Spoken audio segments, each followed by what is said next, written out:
So we're back to segment 3 with Stan Escudero and Dana Doherty Swanson. Briefly, Stan and Dana, the situation in Mali in Africa.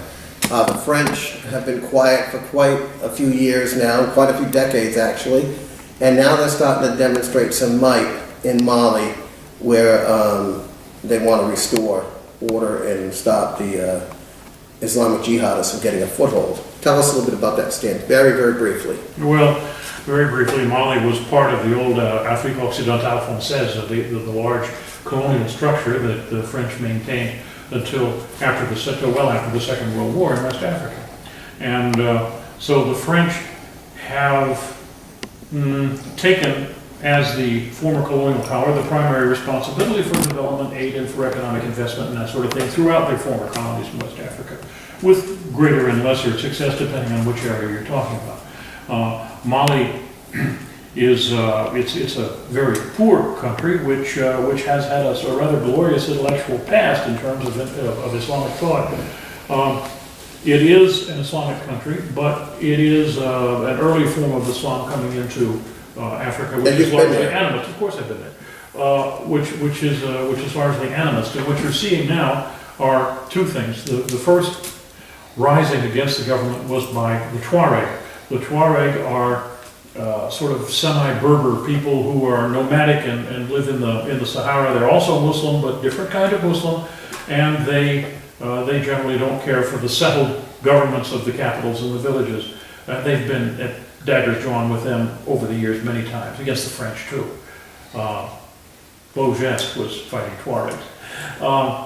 And then the Tuaregs were kind of pushed aside by Al-Qaeda in the Maghreb, in the Western Sahara. That is, those who are far more radical, far more jihadist in their views, who are associated with, but distantly, and that's why they had the to step overall in. Al-Qaeda structure. And they came in, and it looked like they were going to be the ones who would come out ahead. They are the ones who've been making the advances recently. The French obviously do not want to see Mali become a hotbed of jihadist activity.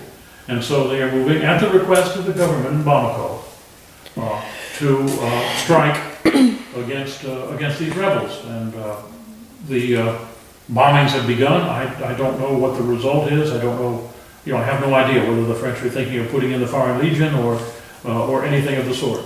Well, David, Bamako, never heard of it. I've heard of Timbuktu. And I know that's a city in Mali, but the French for decades have been kind of the laughing stock as far as a superpower. You think they want to flex a little bit of muscle in the world now? Or you think that this is something that will fizzle in short order? Well, I never really thought of them as a laughing stock. I just saw them as kind of not really there, Well, so that's the way I looked at it. So, I mean, it's good that they're trying to step up to make sure that this is not a hotbed of jihadist influence in Mali, but I'm not sure how much they're going to be trying to fight on the world stage. Well, it's kind of funny, Stan. You've got Mubarak about to go back on trial or sentencing. And he's 80-something years old, and he's like the walking over the sleeping dead. You've got the situation in Mali, you've got the situation in Syria. The Islamic extremists are just all over the place now. Well, they are, but that doesn't mean they're being particularly successful anywhere. They're good at fighting, at making trouble, at blowing things up. They're not very good at managing, at running things well. But the French have some issues here. I mean, quite apart from whether or not they can project enough military power to enable the Malian government to win in Mali, they have to be concerned also about the reaction of the really very large numbers of Muslims who live in France. Especially in southern France. A majority of the youth between the age of, say, 20 and 40 in southern France is Islamic immigrant from North Africa. That's especially true in cities like Marseille. It's going to sound naive, but isn't this all part of like the Moors that came into southern Europe with the Islamic? Well, it's the same kind of thing. It's just that the Moors came in, on horseback with an army.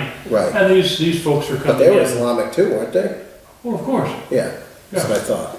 But Go ahead. isn't it in most countries, the one country that doesn't seem to have an influx of Islamic immigrants is Japan, isn't that true? I am not aware that they do, but then they don't have any Islamic countries which are terribly near to them. And they're an Yeah. island country too. Well, also I think they tend to dissuade that. Just something I was read about. Before we get too far, we'll end this segment and then we'll be back for our fourth and final segment. Right.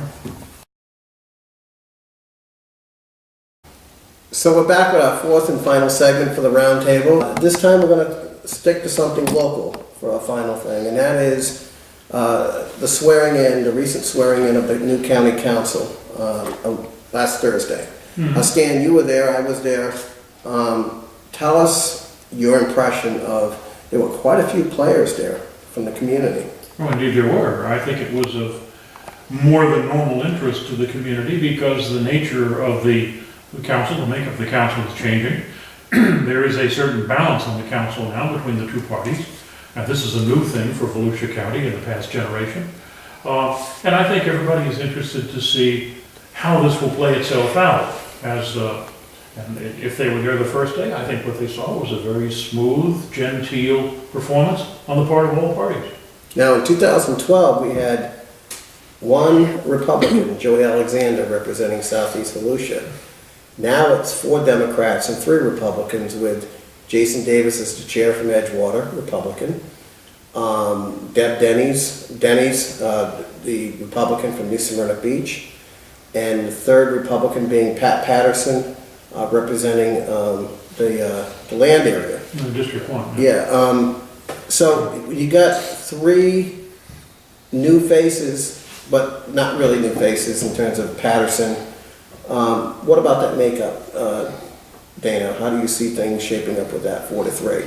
Well, even though it's Nonpartisan, it's but nonpartisan, doesn't but, really mean much. but the thing is, even though it's still a Democrat majority, I think it's that having 3 Republicans will be much more of a voice for sound government, that when there is something that is inappropriate, you're going to have 3 voices standing up for it and making a stronger case for sound government, fiscal responsibility, so that it's not just one party, it's going to be a balance. Now, Stan, 2 things that struck me as interesting on Thursday, 2 particular actions. One, well, on Thursday, at least, the county council, was the Jason Davis sticking to his fiscal promise to the county as a whole, that he would not approve anything that was not absolutely necessary for public safety, or things like to help poor people that are starving, or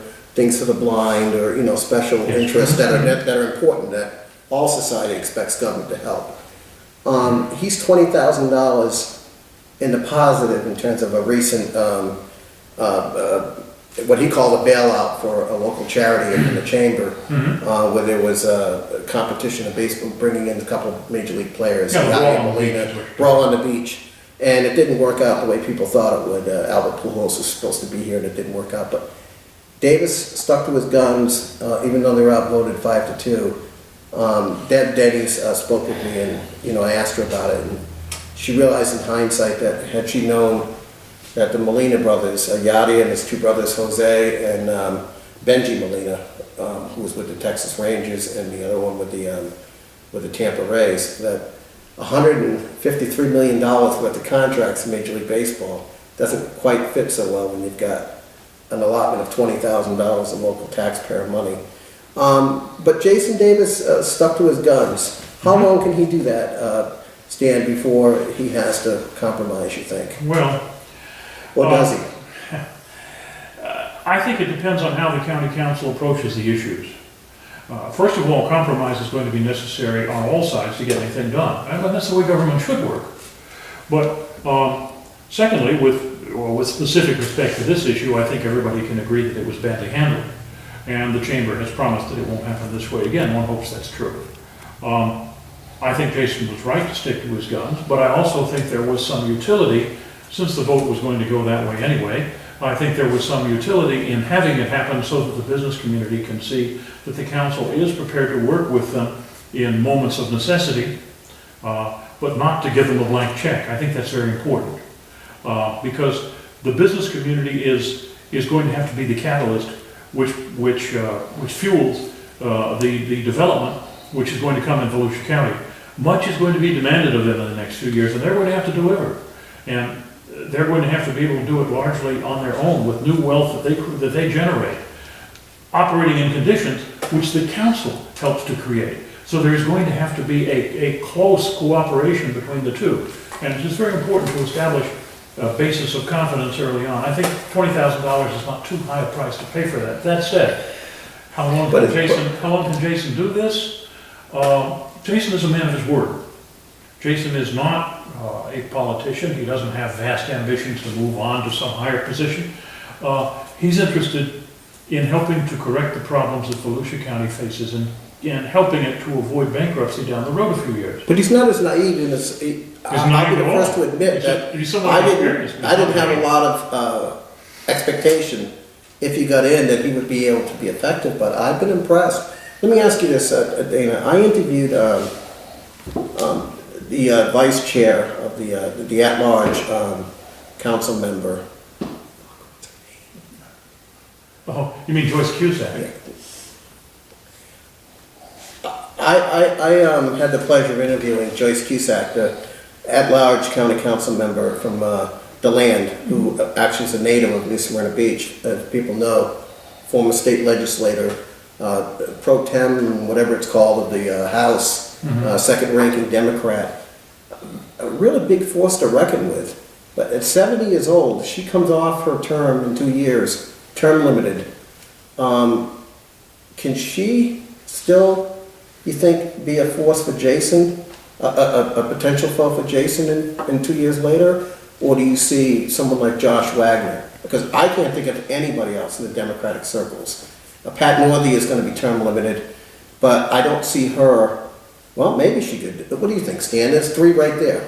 Well, I think that the struggle within the Democrats to challenge Jason when his first term ends will be, at this point, if it's between somebody who's on the council, it'll be between Josh Wagner and Pat Northey. That's my supposition at this stage. Dana, you're from DeBarry. You're plugged in on the Republican side. Is there any talk about who might be a potential challenger for Jason Gates at this point, or is it too early? It's been a little too early. I think no one's really mentioned because he's so new. No one's yet really, I think everyone's just, the election's been so recent, everyone's just trying to kind of lick their wounds over some of the, about Obama being reelected and things like that no one's really brought up a new opponent regarding that yet. I'll tell you, there is one thing, though, that comes out of this vote on Thursday, this $20,000 vote, which I think is significant. That issue came before the council, and it was voted on. Bang, bang. I think that's a mistake, and I hope the council learns from this. I would urge the council not to address any fiscal issue without taking the time to study it. Before you go any further, I will tell you this on the record. I was very impressed with Deb Denny's in terms of acknowledging that she screwed up. It was her first vote. There's a lot of pressure. It's a swearing-in day. But she did come back with something I thought that was very instrumental, and that is we need to fully vet these things. We need to have a stronger... And she told me, she said, Henry, if you could look it up on the internet on what a ball player was making, maybe I should have my laptop with me, looking these things, checking these things out. What about the idea of government maybe moving too fast because some big shot comes up and says, hey, I need this money? Well, I think that's exactly my point. I think the council, especially since you have a number of new members on the council now, the council needs to take the time to be deliberate in its actions, to make sure that they understand the ins and outs of some of these issues. For example, I don't know what the relationship is or was in terms of this contract or whatever arrangement the chamber may have had for the support of this charity. It may be that the council had some kind of obligation. No, or would have had some legal issue. I don't know whether they do or not. Neither. It was totally... Okay. And that's why there needs to be some time right in between, because if, like Sam's saying, if you're doing bang bang, you need to be able to fully vet. You need to be able to have county council members be able to investigate or ask people, constituents, what do you think? Things like that when it comes to fiscal issues. And, you know, you can get caught up in a presentation at that time and think, okay, this sounds like a good idea, but once you start peeling back the layers, you go, And if they do it that way, Henry, it will reduce the impact of partisanship. Well, that's true. Because it will give time for all the members to think about an issue. The knee-jerk response, of course, is to vote Republican or Democrat, and it's always the case. But if the 7 members of the council have an opportunity to think about the issue and how it impacts the area for which they're responsible and how it impacts the county as a whole, then what you're going to have is the development of coalitions, which will vary depending on the issue, for each issue. And there needs to be time for that. There needs to be time for the members who vote to have a full understanding of the issue that they're voting on, and they need to understand how that plays with the other members. If that happens, you're going to have a lot of compromises which are based on substance, not on party. And that's just terribly important for an organization like the county council in Volusia County. Well, I will say in wrapping up this final segment that I found it rather positive that both Deb Denny's a Republican and Pat Northey a Democrat, even though they both voted for this, once I explained to them some of the issues with the salaries of the ball players and that kind of thing, Pat Northey was very clear, very humble, that I had this gnawing feeling that something just wasn't right. And then to give her credit as a Democrat, she too came up with a proposal at that very meeting of tabling a whole bunch of chicken dinner type events, suppers, dinners, charity things, where for years these have just been doled out to community groups because it's a politically correct thing to do. And they're realizing that, hey, look, you're talking $35,000 worth of spending that Yes. maybe doesn't need to be there, and not in these economic You times. see what I mean? exactly. So for Dana Doherty Swanson, a Republican, and for Stan Escudero, a Republican, this is Henry Frederick. This has been the Roundtable, and we've enjoyed presenting this to you on Headline Surfer, accessible through headlinesurfer.com, nsbnews.net, and volusianews.net. And don't forget to check out our weekly Sunday conversation. Thank you.